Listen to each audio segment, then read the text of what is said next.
la enseñanza del jueves anterior, nosotros estuvimos estudiando desde el capítulo 2, versículo 17, hasta el capítulo 3, versículo 10.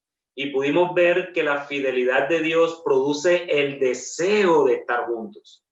Y encontrábamos 4 implicaciones mientras estudiábamos esos textos. En primer lugar, encontrábamos la primera implicación, que era que estaban alejados de los hermanos, entre el versículo 17 y 20 del capítulo 2. Obviamente, si los misioneros tenían el deseo de estar juntos con los hermanos de Tesalónica, es porque ellos se encontraban alejados de estos. Y esta es una implicación necesaria para producir ese deseo. Pero en segundo lugar, veíamos una implicación que era el esfuerzo para informarse de los hermanos. Todo el esfuerzo que hicieron estos misioneros para informarse de los hermanos en Tesalónica. Eso lo vimos en el capítulo 3, entre el versículo 1 y versículo 5. Pablo y sus acompañantes no claudicaban en su deseo de ver a estos hermanos en Tesalónica, hasta el punto de sacrificar la presencia de uno de ellos ahí en Atenas, en donde la persecución y la idolatría era abundante.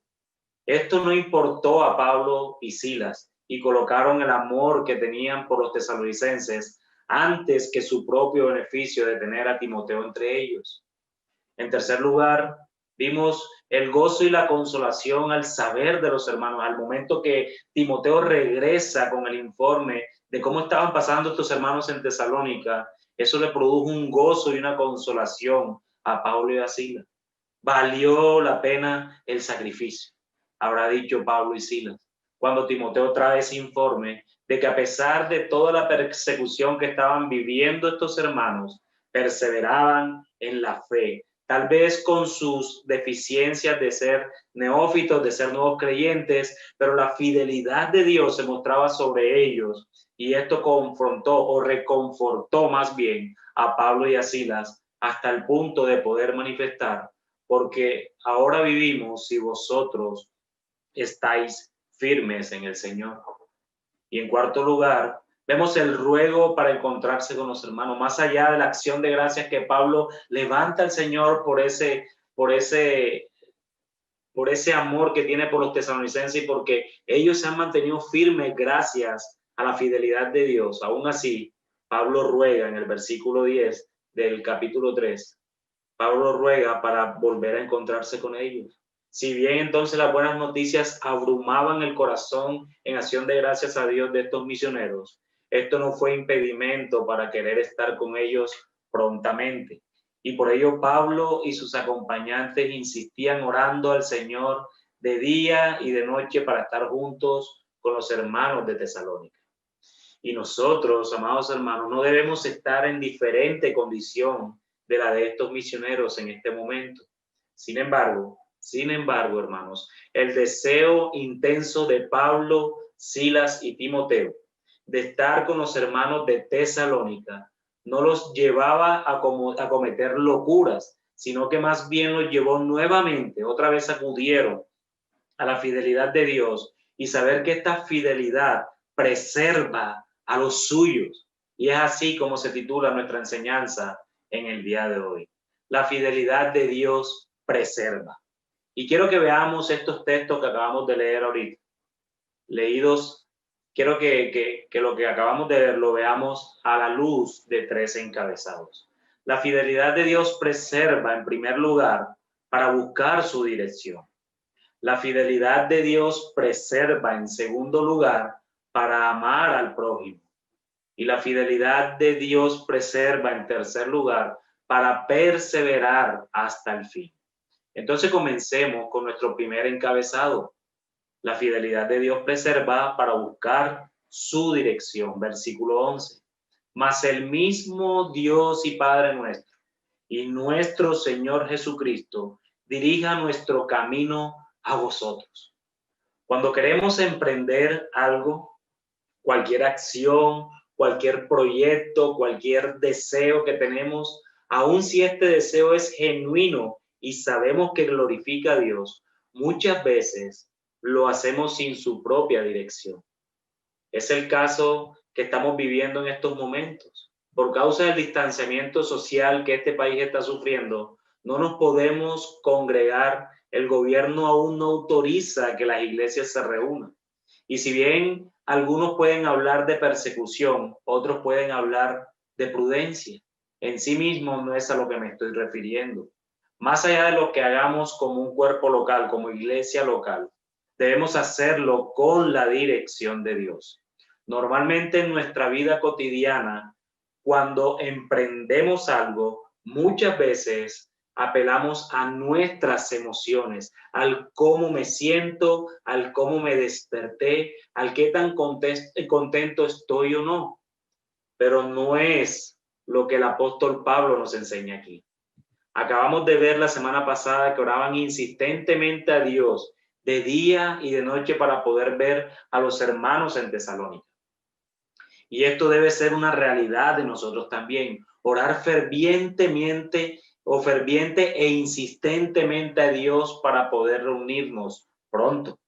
Sin embargo, amados hermanos, Pablo apela a la preservación de Dios y como esta nos debe llevar siempre a buscar su dirección.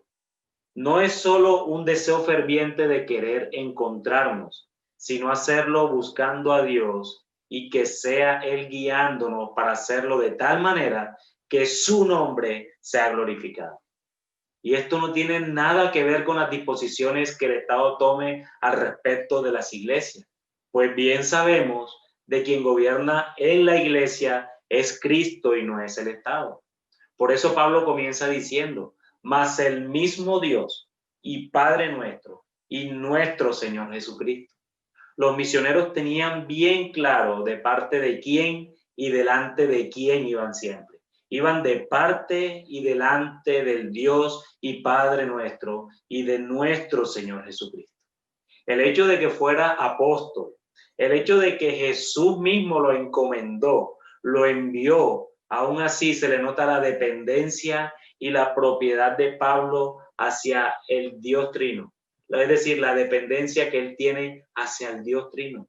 Él me ha enviado, entonces él me preservará. Y lo otro que vemos acá es la unidad que hay entre el Padre y el Hijo. Es un mismo Dios que subsiste en tres personas. Y acá Pablo los menciona porque es la misma unidad de pensamiento del Padre y del Hijo para con su pueblo. El Padre y el Hijo no pueden pensar diferente. Ellos piensan y hacen las cosas iguales. Son un mismo Dios que subsisten en tres personas. Dios el Padre, Dios el Hijo y Dios el Espíritu Santo. Los misioneros se sometían voluntariamente a la autoridad y la voluntad del Padre y del Hijo. Ellos tenían claro de que nada sucedería si no estaba en la voluntad de Dios. Ni sus emociones, por muy evidentes que fueran en volver a ver a los hermanos de Tesalónica, ni las mismas ganas que eran evidentes podían gobernar los pensamientos de Pablo, de Silas y de Timoteo. Ellos solo querían sujetarse y someterse a la voluntad y a la dirección de Dios el Padre y Dios el Hijo para poder ir a los de Tesalónica. Él no está argumentando más nada. Por eso es que sigue escribiendo en ese versículo 11, dirija nuestro camino a vosotros.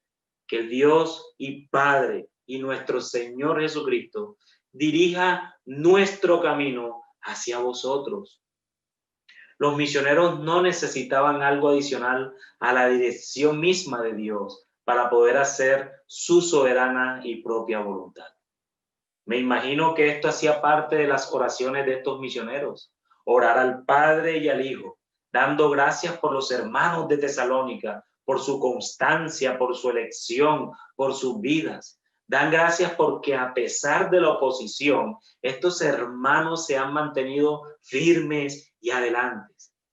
Pero al mismo tiempo oran fervientemente para poder ir pronto a visitar a estos hermanos de Tesalónica que están sufriendo persecución, pero pidiendo la dirección de Dios para hacerlo de tal manera, amados hermanos, que el único glorificado en tal acción sea Dios mismo. No Pablo, no Silas y no Timoteo. Dios mismo debe ser glorificado en cada acción que se haga. Es algo así como tienes un proyecto para hacer en tu vida.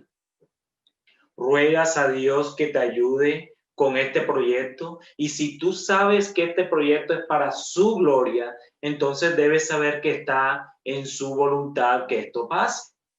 Pero entonces ahora oras para que Dios te dé discernimiento y dirección para ejecutar ese proyecto de la manera que su nombre sea glorificado.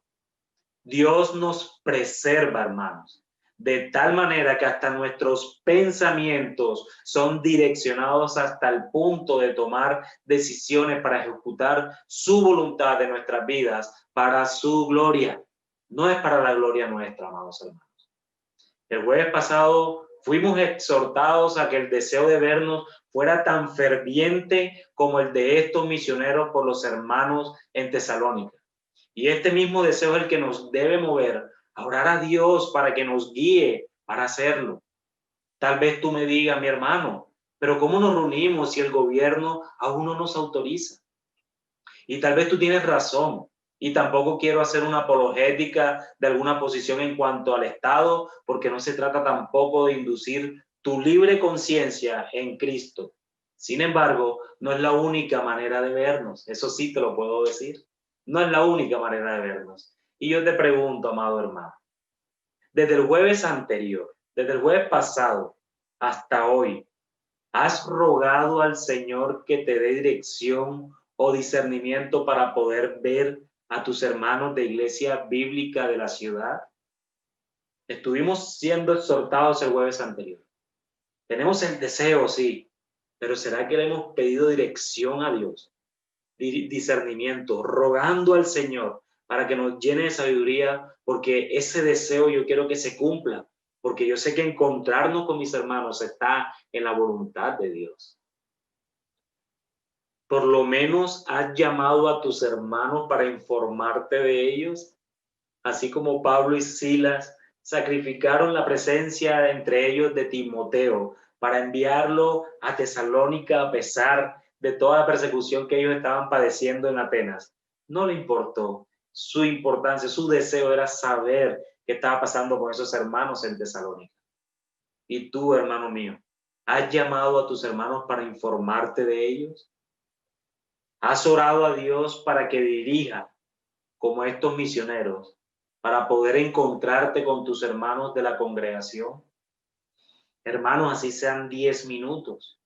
Estamos regados por toda la ciudad y es muy probable que tengas a un hermano cerca que puedes visitar. Así sea a la puerta de su casa. Por lo menos una llamada por WhatsApp o en donde sea más personal que cuando todos estamos en Zoom saludándonos, pero no nos da tiempo de conversar con los hermanos, de saber personalmente cómo están cada uno de ellos. Algo que sea intencional, amado hermano, y que haya sido el Señor el que te haya dirigido en eso.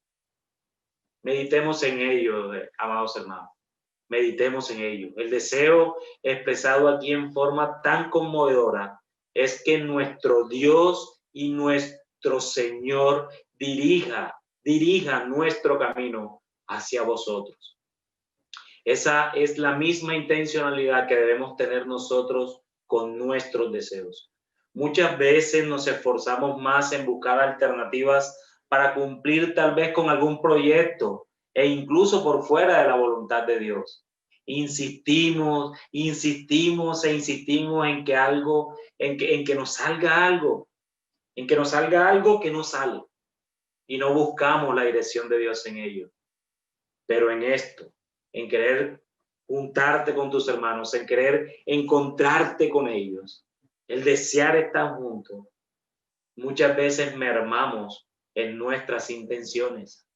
No nos quedemos solo en oraciones, amados, sino en intenciones, y sobre todo cuando sabemos que tales intenciones lo único que hacen es glorificar a nuestro Dios Trino.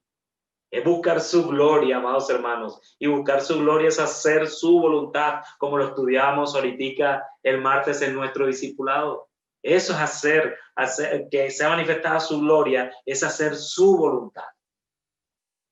Y esa intencionalidad es la que nos lleva a tener amor por los demás. Y es esto lo que los misioneros siguen apuntando y es lo que también nos lleva a nuestro segundo encabezado. La fidelidad preserva para amar al prójimo. Versículo 12. Pablo, sin embargo, se da cuenta que el progreso espiritual de los tesalonicenses puede considerarse aún independiente de cualquier visita de él o de los misioneros que puedan realizar. De ahí que sigue diciendo en el versículo 12, y el Señor os haga crecer y abundar en amor unos para con otros y para con todos, como también lo hacemos nosotros para con vosotros. El Señor los haga crecer y abundar en amor para unos para con otros y con todos para con todos los demás, como también lo hacemos nosotros, Pablo, Silas y Timoteo, para con ustedes, hermanos de Tesalónica. Pablo les está escribiendo algo así como: en cuanto a nosotros mismos, ardientemente esperamos que Dios dirija nuestro camino hacia ustedes. Y en cuanto a ustedes, ya sea que Dios nos permita o no volver a visitarlos, que el Señor haga que ustedes abunden y rebosen en amor. Eso es lo que Pablo les está diciendo en este texto. Esto expresa el sentido del pasaje a la luz de su contexto inmediato, que es el pasaje anterior. Más allá de que nosotros podamos o no podamos ir, que sea Dios quien haga que rebose amor en ustedes, que crezca en amor y rebose tanto amor que no solo sea para ustedes mismos como hermanos, sino también que rebose para con los demás, para con el prójimo. Los verbos crecer y abundar son sinónimos muy cercanos. Juntos expresan una idea, y es que los creyentes de Tesalónica puedan no solamente incrementarse en aquella supereminente virtud que es el amor, sino que puedan también realmente abundar en él. Sí que ellos abunden en tal forma que este océano de amor, habiéndose llenado, cubra sus mismos bordes, sobrepasándoles y derramándose, y más aún rebose, en tal forma que alcance no solamente a los hermanos cristianos que están en Tesalónica en cumplimiento del nuevo mandamiento de Cristo, sino además a los de afuera, siendo amor de los unos para con los otros y para con todos. Cristo dijo: amarás a tu prójimo como a ti mismo. Amar al prójimo es amar a todos los que tienes a tu lado en cualquier momento determinado, sea creyente o no sea creyente. Prójimo es el próximo, hermano. Debes amar a cualquiera donde esté, cualquiera que esté al lado tuyo, en el momento o en el lugar donde te encuentres. Tal vez si hoy estás en tu casa, tu prójimo es tu familia con la cual convives. Si mañana vas a estudiar al colegio o a la universidad, tu prójimo son tus compañeros de estudios, los maestros, los directores y trabajadores del ente educativo en general. Si vas a trabajar, entonces, tu prójimo son todos aquellos que trabajan contigo. Normalmente no vemos las cosas así, las vemos a nuestro acomodo, es decir, mi prójimo solo son mi familia, mis hermanos de la iglesia, y pare de contar, de pronto algunos hermanos de otras iglesias que conozco, y pare de contar. A los demás los trato como sea, porque ellos no son mi prójimo. Esto era lo mismo, hermanos míos, esto era lo mismo que pensaban los fariseos. Así que si piensas así, debes volver a las escrituras a revisar quién es tu prójimo. Menos mal que la escritura no dejó esto abierto, sino que la cerró con la historia del buen samaritano, en el mismo contexto en que el experto de la ley le preguntó a Jesús acerca de quién era el prójimo. Aquellos que ustedes odian, a los samaritanos, fue el prójimo de este que cayó en manos de ladrones y que era familiar de ustedes, era de su tribu y de su tierra. Sin embargo, ustedes no lo auxiliaron. No lo auxilió ni el sacerdote, no lo auxilió ni el levita, lo auxilió aquel quien él mismo odiaba por un tema racial y por un tema de que ellos no eran dignos. El mismo samaritano, ese es tu prójimo. Entonces el prójimo no es tu familiar o tus hermanos en la fe solamente. Tu prójimo son todos los que tienes a tu alrededor en un lugar determinado. Por eso Pablo no solo les escribe a los de Tesalónica que deben abundar en amor los unos con los otros, sino con todos. Y por ello estos hermanos y su fe resonaron en toda Tesalónica, en Acaya, Macedonia y en todo lugar, como lo hemos visto en los textos anteriores. Era por poner por obra la fe que tenían en el Dios verdadero y que muchos llegaron a la fe a través de ese amor que los hermanos de Tesalónica fomentaron. Algo así como, amados de Tesalónica, así como nosotros, sin siquiera conocerlos a ustedes, fuimos enviados por Dios hacia ustedes con toda la persecución que recibimos de los incrédulos, tanto en Filipo como en otros lugares. Duramos 3 semanas con ustedes a pesar de toda la oposición que tuvimos de sus propios coterráneos. Eso no nos importó, sino el amor que tuvimos por ustedes. De la misma manera, ámense los unos con los otros y más aún a todos, aún a aquellos que los persiguen. Crezcan en amor los unos para con los otros y abunde tanto amor, de tal manera que puedan amar a todos en Tesalónica. Esto es supremamente hermoso, hermanos. Cómo el amor cubre multitud de pecados. Cómo el amor los unos con los otros hace fortalecer nuestra santificación diaria y cómo debe abundar tanto amor que alcance aún para todos los demás, aún para los que no son creyentes. Vemos entonces cómo la fidelidad de Dios preservó a estos hermanos para amar al prójimo, para amar a todos. Pero si tú eres hijo de Dios, si eres creyente, esa misma fidelidad te preserva a ti de tal modo que no tienes ningún tipo de excusa para amar a tu prójimo. No solo es a tu familia, no solo es a tus hermanos en la fe, sino aún aquellos que te persiguen, aún aquellos que te critican, aún aquellos que te vituperan. No cabe en un creyente tal cosa como, es que Dios aún no me ha dado ese amor para poder ejercerlo sobre esta persona o esta otra, con todo el daño que me hicieron. No, mi hermano, lamento decirte que no. ¿Y sabes por qué? Porque una vez, un hombre que estuvo en este mundo no le hizo mal a nadie, a ninguno, ni siquiera, hermano, y escúchame bien, ni siquiera le puso una mala cara a alguien. Él vivió perfectamente la vida y aún así, lo odiaron con todas sus fuerzas. Pero a pesar de tanto odio, él vino determinado para morir por aquellos que le odiaban. ¿Sabes cuánto amor hay en la cruz del Calvario? No hay sobre esta creación una manifestación de amor más grande y poderosa que la cruz del Calvario.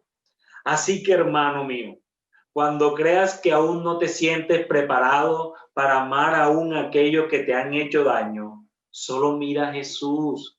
Mira a Jesús. Recuerda lo que nos dice la carta a los Hebreos. Puesto los ojos en Jesús. Puesto los ojos en Él, que por el gozo puesto delante de Él fue a la cruz a morir por asesinos y miserables como tú y como yo. Éramos unos asesinos y miserables. Odiábamos con todas nuestras fuerzas al Señor. Y Él aún así, ni siquiera un mal pensamiento o una mala cara le puso a la humanidad. No tenemos excusa alguna para no amar a nuestro prójimo, sea quien sea, llámese como se llame, te odie o no te odie, te persiga o no te persiga. No importa, amado hermano, tú debes amarlo. Además que es el segundo mandamiento que el mismo Cristo dio. Ama a tu prójimo como a ti mismo. Y el prójimo es el prójimo. Son todos los que están alrededor tuyo. Pero cuando continuamos leyendo el texto, Nos damos cuenta que la fidelidad de Dios no solo preserva para buscar su dirección, como lo vimos en el primer encabezado, no solo nos preserva para amar al prójimo, como lo acabamos de ver, sino que también nos preserva para perseverar hasta el fin. Nos preserva para perseverar hasta el fin. Y es esto lo que nos lleva a nuestro último encabezado. Dice el versículo 13. Para que sean afirmados vuestros corazones, irreprensibles en santidad delante de Dios nuestro Padre, en la venida de nuestro Señor Jesucristo con todos sus santos. El crecer y abundar en amor los unos con los otros y con todos tiene un propósito que el apóstol menciona en este texto, para que sean afirmados vuestros corazones, irreprensibles en santidad. Irreprensibles en santidad. El Señor, a través del amor, fortalece los propósitos internos y los deseos también. Los corazones así fortalecidos estarán menos inclinados a desear la vida mundanal de no separación. Va a desear, no vas a querer tú quedar siempre amarrado a este mundo, sino que por lo contrario va a fortalecer y va a inclinar tu deseo a separarte de ellos. Al contrario, entonces tenderá una vida totalmente separada, de modo que al confiar enteramente en Cristo y en su redención, y al experimentar las influencias transformadoras del Espíritu, vendrán a ser irreprensibles, en un estado y condición de santidad, separación del pecado, consagración a Dios. Eso es lo que significa santidad, separación del pecado, consagración a Dios. Y esto en la presencia misma de nuestro Dios y Padre, es decir, ante su tribunal de juicio. Esto es lo que el mismo apóstol Pablo les escribió a los romanos en el capítulo 14, versículo 10. Pero tú, y hace una pregunta retórica, ¿por qué juzgas a tu hermano? O tú también, ¿por qué menosprecias a tu hermano? Porque todos compareceremos ante el tribunal de Cristo. Todos compadeceremos delante de Dios algún día. Todos compadeceremos, mis hermanos. Seas creyente o no creyente, si tú me estás escuchando en este momento, todos, absolutamente todos, compadeceremos delante de Dios algún día. Pero, mientras tanto, nuestras vidas también están delante de Dios.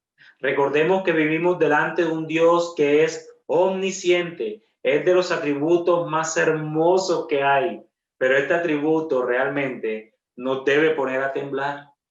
Ser irreprensibles en santidad delante de Dios es algo así como que Dios sabe lo que hay, lo que deseamos, lo que pensamos todo el tiempo, lo que hay en nuestro corazón, lo que deseamos en nuestro corazón, lo que pensamos todo el tiempo en nuestro corazón.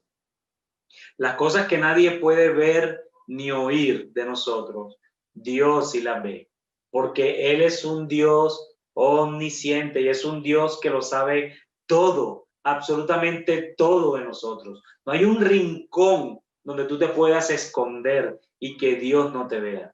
No te puedes esconder ni siquiera debajo de las piedras, porque allí está Él. Esto es una razón más para esculcar nuestros corazones constantemente. Y no solo ser irreprensibles delante de Dios hoy, sino, como sigue diciendo el versículo, en la venida de nuestro Señor Jesucristo con todos sus santos. Es ahí donde la fidelidad de Dios nos preserva, no solo hoy, sino hasta el fin, para que nosotros podamos perseverar en nuestra santidad. Si Dios no me preserva, es imposible que yo pueda perseverar. Si Dios no te preserva a ti, amado hermano, es imposible que puedas perseverar. El mismo Dios que nos escogió desde antes de la fundación del mundo, el mismo Dios que te llamó a su debido momento y le conociste para salvación, es el mismo Dios que te preservará para que puedas perseverar hasta el fin, hasta que nuestro Señor Jesucristo vuelva en gloria con todos sus santos, como lo dice Pablo en este versículo. Volverá con todos aquellos que han sido redimidos desde antes de la fundación del mundo, con todos estos hermanos desde el inicio de los tiempos que fueron salvados por Cristo. Ese día, hermano, te encontrarás con Abraham, con David, con Salomón, con Pablo, con Pedro, con todos, amados hermanos. Cuando el Señor Jesús regrese, Dios traerá con él a los que a través de los tiempos han vivido una vida de separación cristiana del mundo y de devoción a Dios. Han sido apartados por Dios para su adoración y servicio. De modo que por medio del poder santificador del Espíritu Santo han sido hechos santos, tanto en experiencia como en posición, y por la muerte han entrado al reino superior. Santo por experiencia, vives para su santidad, vives de tal manera que tú quieres presentarte delante de él irreprensible, pero también en posición porque has sido apartado por él. Y has sido apartado por él para que vivas para él. Eso es ser santo en posición. A mí no me gusta hablar de la muerte, hermanos, pero es una realidad en nuestras vidas. Pero cuando contemplo que todos los que murieron en Cristo, porque fueron preservados por él, con el poder del Espíritu Santo, para que ellos pudieran perseverar, me da un tremendo aliento y no pensar en la muerte como algo malo, sino como lo mejor que le puede pasar a un creyente. Pasar de este mundo de aflicciones y sufrimientos a habitar en los lugares celestiales con nuestro Señor no tiene comparación alguna, mis hermanos. No tiene ninguna comparación. Ojo, amado hermano, persevera porque Dios te preserva para ello. No tenemos excusa alguna de no perseverar cuando es el poder del Espíritu Santo, ese poder que resucitó a nuestro Señor al tercer día, es el mismo que actúa en nosotros para poder perseverar. Ese es el mismo poder que te preserva, amado hermano, y ese es el mismo poder que te preserva para que tú y para que yo podamos perseverar en santidad. Sigue en la carrera, mi hermano. Sigue en este peregrinaje con gozo, así como nuestro Señor fue a la cruz, con el gozo puesto delante de él. Recordemos que él no merecía sufrir y lo hizo con gozo. Mientras tanto, nosotros lo merecemos. Merecemos sufrir y nos quejamos por ello, sabiendo además que ese sufrimiento es lo que nos está perfeccionando, es lo que nos está santificando y lo que nos está llevando a la imagen de Cristo, que al final es lo que debe prevalecer para nuestras vidas. Dios nos preserva para perseverar en medio de todo el sufrimiento que podamos tener. Pero escucha esto, mi hermano, ninguna aflicción vivida en estos tiempos y lo que falte se compara en ninguna manera a la gloria venidera en Cristo Jesús. Antes, en todas estas cosas somos más que vencedores por medio de aquel que nos amó, por lo cual estoy seguro de que ni la muerte, ni la vida, ni los ángeles, ni principados, ni potestades, ni lo presente, ni lo porvenir, ni lo alto, ni lo profundo, ni ninguna otra cosa creada nos podrá separar del amor de Dios, que es en Cristo Jesús, Señor nuestro. Nada te separará de él, amado hermano. Descansa en esta verdad porque él te preserva y tú perseverarás hasta el fin por esto. Tú vas a perseverar hasta el fin. ¿Por qué? No porque yo crea en ti, sino porque sé que si tú eres hijo de Dios, él te preserva para que tú perseveres. Y tú, amigo, si no conoces de Cristo, ruego al Dios Trino para que obre en tu vida, te pueda abrir el entendimiento, que cambie el corazón de piedra por uno de carne, como lo prometió para los suyos, y que puedas venir en arrepentimiento y fe a él. Hoy puede ser el día de tu salvación. Ruega al Señor por ello, porque ciertamente necesitas un Salvador. Y esto lo encuentras únicamente, amigo mío, únicamente en la persona de Jesús, en nadie ni en nada más. Yo te aconsejo, amigo, no trates de ganarte el cielo por tu propia justicia, porque de cierto te digo desde hoy que no podrás, sino más bien aférrate a Cristo, quien es nuestra salvación para la gloria de Dios Padre, y puedas en adelante ser preservado por Él, para que permanentemente busques su dirección en todo, para que puedas amar al prójimo y para que puedas perseverar hasta el fin. Amén. Que el Señor bendiga su palabra. Bendito Dios y Padre de nuestro Señor Jesucristo, gracias. Gracias, Señor, porque sabemos, Padre amado, por tu palabra, que tú nos preservas, Señor. Oh, mi Rey, qué gran noticia. Tú nos preservas a nosotros, Señor. Nos preservas para poder buscar tu dirección. Nos preservas, Señor, para amar a nuestro prójimo. Nos preservas, Señor, para poder perseverar en ti hasta el día glorioso de nuestro Señor Jesucristo. Hasta aquel día en que Él volverá, Señor. Hasta aquel día en que nosotros muramos o Él vuelva. Cualquiera de las dos cosas que suceda primero, Señor, sabemos y descansamos en esta única verdad, Padre. Tú nos preservas para ello, Padre. Oh, Señor, cuánta gloria y cuánta honra te damos a ti por ello, Señor. Cuánta alabanza, Señor. Cuánto poder y misterio sea para ti, Señor. Oh, Señor, permite que nuestros corazones se rebosen de amor para amarnos los unos con los otros, pero también para amar a aquellos que nos odian, Señor, aquellos que nos persiguen, aquellos que nos vituperan, aquellos que por causa tuya, Señor, nos ofenden. Oh, Señor, ayúdanos a poder seguir perseverando, Señor, en nuestra santificación hasta el último día, Señor. Permítenos continuar esta carrera juntos como hermanos, Señor, apoyándonos los unos con los otros, Señor, santificándonos, Señor, en ti y en tu palabra, bendito Dios, porque tu palabra es verdad. Santifícanos con tu verdad, tu palabra es verdad, Señor. Pero también te ruego que obres tú en aquellos que no conocen de ti, Señor, que puedan conocerte, que tú puedas abrir el corazón de ellos como abriste el corazón de Lidia mientras Pablo predicaba, Padre, y puedas obrar, tu Santo Espíritu obre de tal manera que puedan llegar al arrepentimiento, Señor, y puedan depositar toda su confianza solo en ti, Señor.